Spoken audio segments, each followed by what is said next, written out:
livro dos nossos grandes autores, Fernando Pessoa. O nosso título é O Processo da Criação Literária, Fernando Pessoa e seus principais heróis, Álvaro de Campos, Alberto Caeiro e Ricardo Mendes, com a orientação maravilhosa da minha professora Leila Mafuz.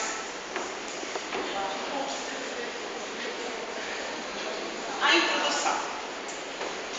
Essas foram as perguntas às quais a gente elaborou o trabalho. Por que Fernando Pessoa criou intensamente ao longo da sua vida literária? De onde surgiram esses personagens? A partir daí que começa a nossa busca. Nessa citação, podemos explicitar melhor como seria o uso da imaginação, de acordo com a Paula, na citação de Jaqueline Belt. O imaginário não é alienação. Antes, é o meio que possibilita a realização do real. É o método instrumento da criação, tanto como da experiência interior, e daí a necessidade de reconhecer que o imaginário é o motor do real, é o que leva ao processo. Um dos motivos aos quais Fernando Pessoa se tornou um grande autor, porque ele era um autor muito inquieto, né? Ele sempre analisava tudo, viveu em função da sua vida literária. Então, um dos motivos para a escolha do Fernando Pessoa.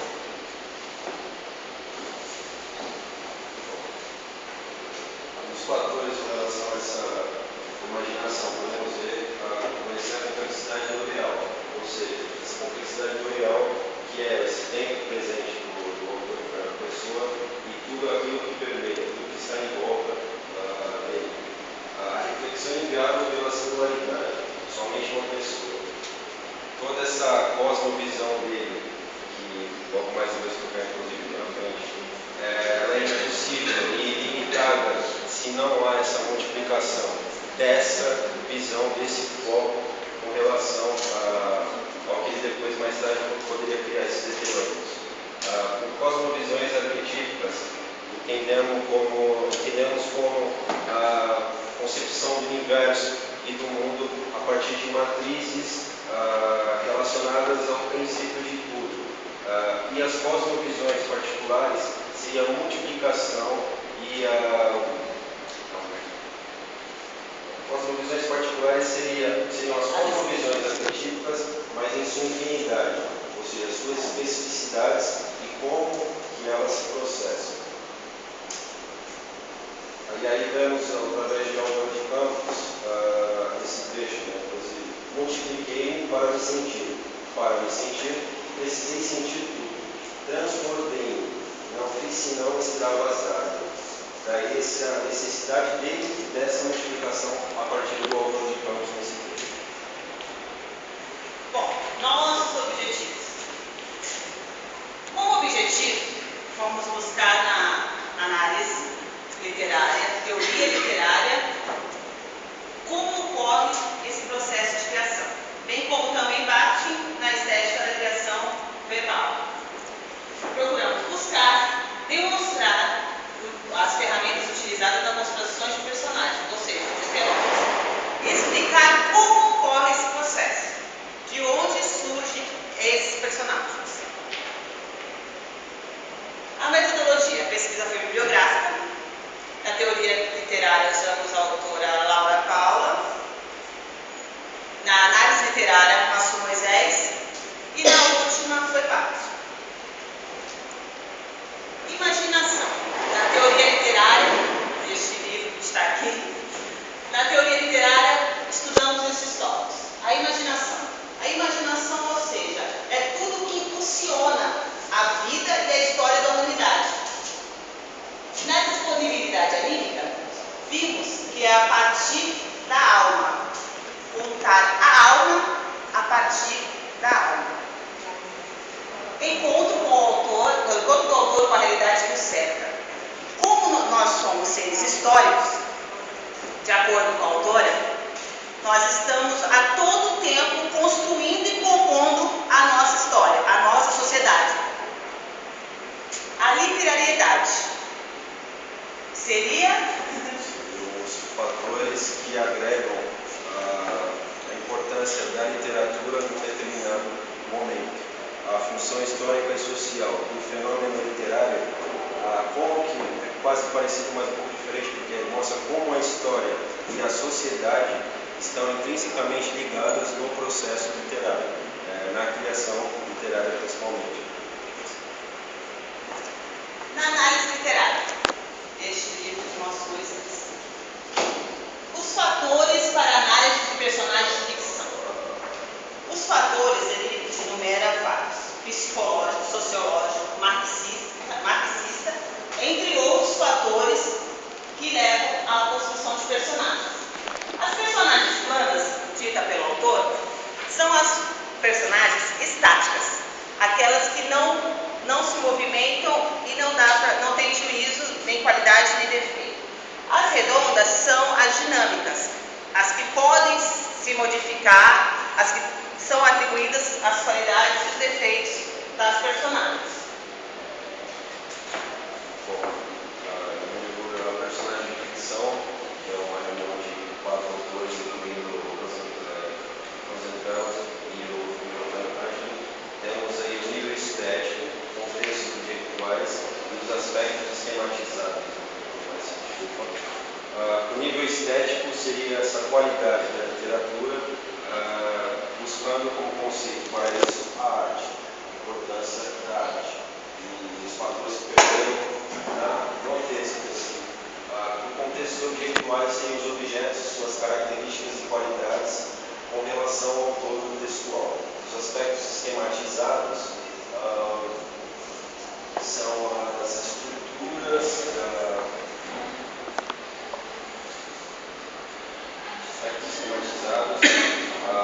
as qualidades dos personagens em si, intrinsecamente conectadas com o seu lado histórico e o que eles podem agregar no todo. Através de Francis Bacon, percebemos duas outras características: os campos semânticos e os campos lexicais.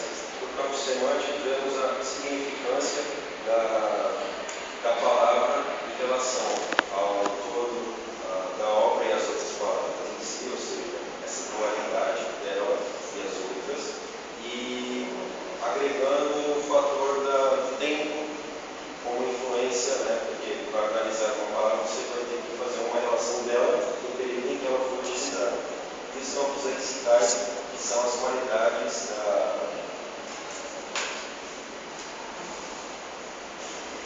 lexicais que seriam a palavra em si, as estruturas, qualidades que podem levar a esse aspecto da palavra, que pode ser a qualificação. Bom, Alex Bright. Este livro foi uma das grandes inspirações para esse estudo. Neste livro, Alex Bright, em A Personagem, analisa a construção desses personagens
mundial, escassez de empregos, tornando o Fernando Pessoa uma pessoa muito inquieta. Ele nasceu em 1888, em Lisboa, Portugal. Só que aí, aos 5 anos, depois de um ano nasce seu irmão, e com 5 anos, o seu pai e seu irmão falecem. E sua mãe casa com um cônsul e vai morar em Durban, na África do Sul. Na África do Sul, aonde ele adquire influência na língua inglesa e na língua francesa. Bom, os estudos foi na high school, em Maastricht, em Durban, na África do Sul. Mais tarde, quando ele retorna para Lisboa, em Portugal, ele acaba tentando retomar os estudos na Faculdade de Letras, mas ele acaba desistindo justamente pela sua inquietação, né, seu fervor de tentar entender o seu espaço, o seu universo perante a sociedade. A relação ao trabalho, logo mais ele começa a trabalhar em algo que seria simples, né, nada muito extravagante da época, inclusive, que eram correspondentes comerciais que ele, por ter estudado em inglês e ter desenvolvido a língua na África do Sul, ele acaba utilizando isso comercialmente. E o momento literário, que era um período conturbado, de quebra de valores, quebra de conceitos. Havia essa necessidade de quebrar o conceito da renascença portuguesa.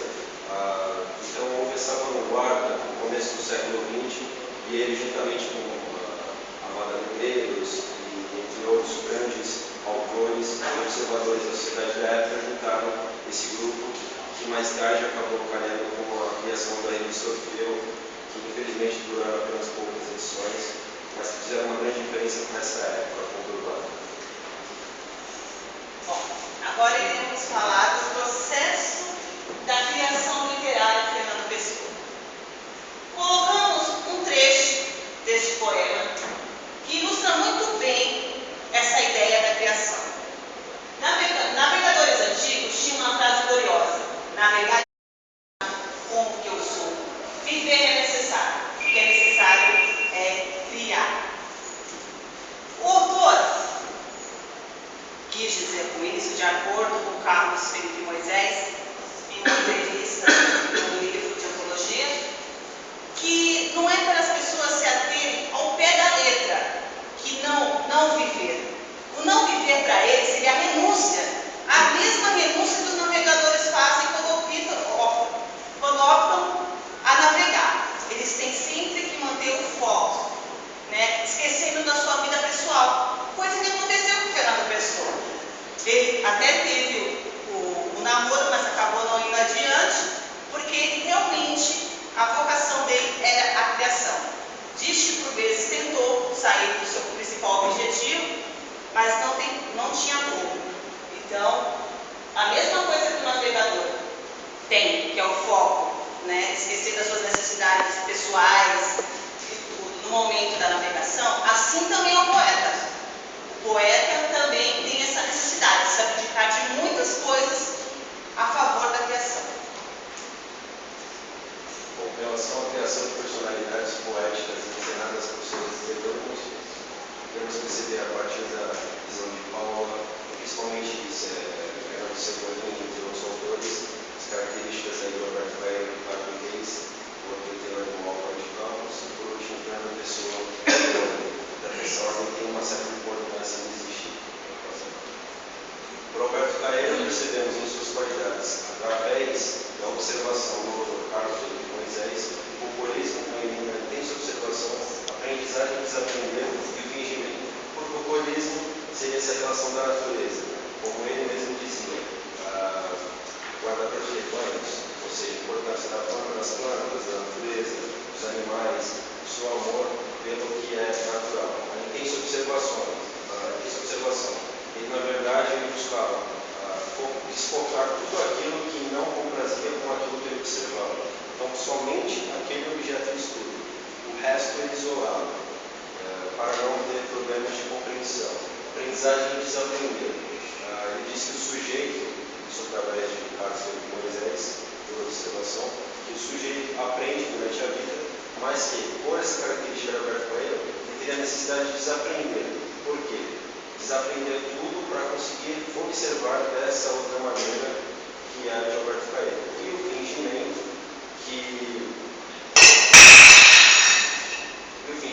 que nada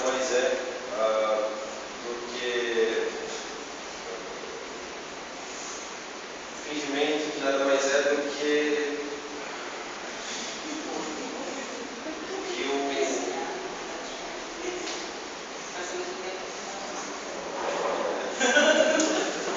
Não, o fingimento seria, na verdade, o autor que, na verdade, ele está se passando por uma outra pessoa, uma outra realidade, mas, na verdade, ele está com a sua característica ali.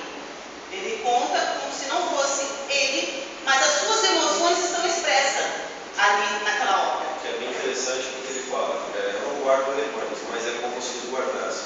Que leva a gente a crer que ele, por ser um ser inteligente, que já conhecia, já tinha passado por esse processo de aprendizagem, ele, para enxergar dessa outra maneira abordada pelo autor, ele tem que se aprender de tudo aquilo que ele foi aprendendo durante a sua vida, para ter essa outra percepção.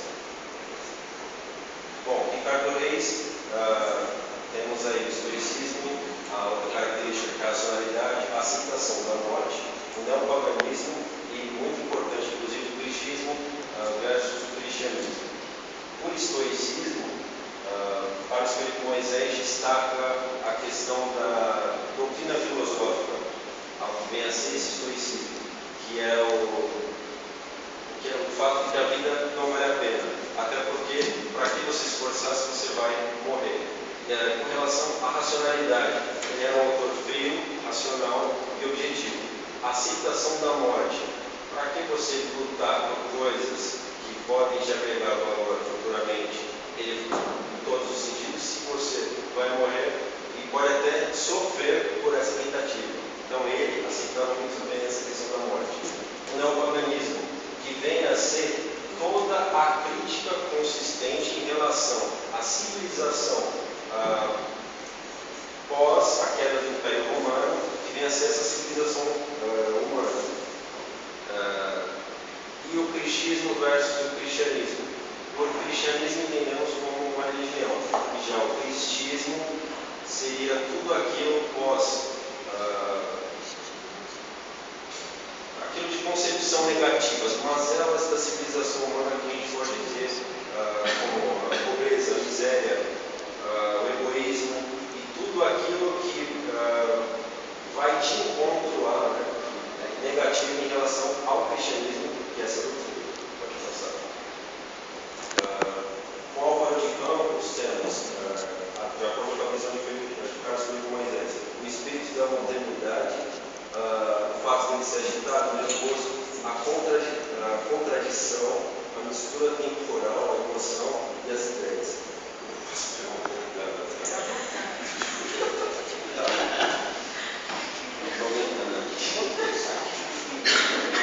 Desculpa, gente.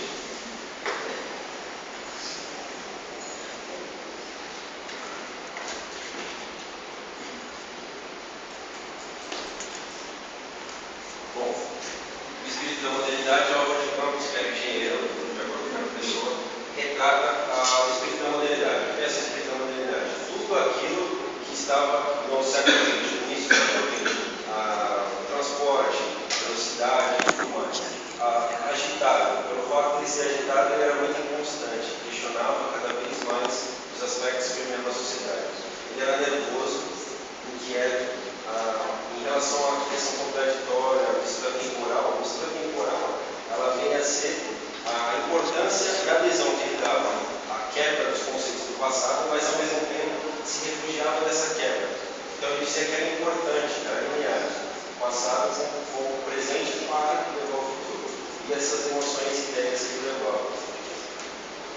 Com relação ao Fernando Pessoa, Antônio, temos o carisma anagramático, outra característica como o paulismo, que é a obscuridade dos seus versos, essa procura de algo que não não sabia, o interseccionismo, que era uma vertente, uma linha de raciocínio que quebrava os conceitos das gerações anteriores em Portugal. A metafísica, né, que é o estudo dos conceitos do irreal e do conhecimento do ser humano. O questionamento consciente da irrealidade das supostas sensações, ou seja, ele sempre se questionava daquilo que possivelmente podia ser de fato verdade ou não. Né?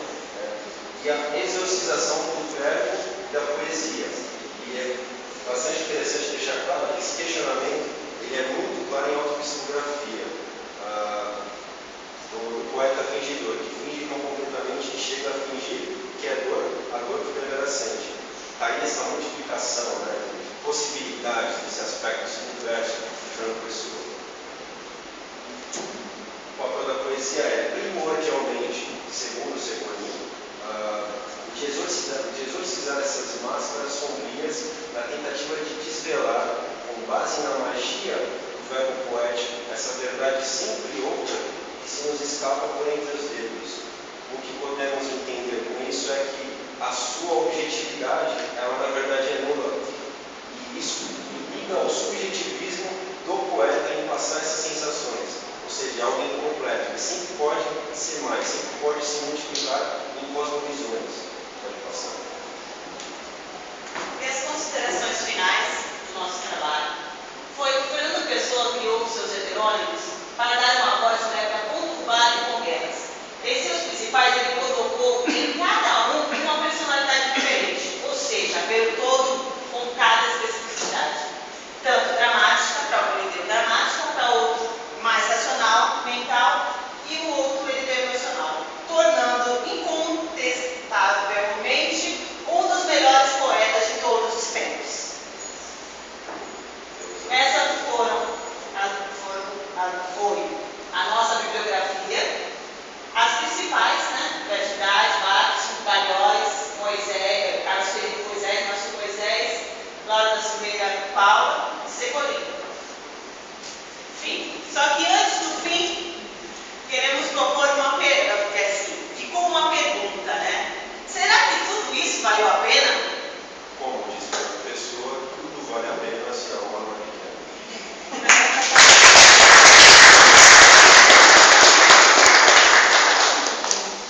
A Paula quer alguma coisa para dizer? Acende a luz, né? Olha, gente,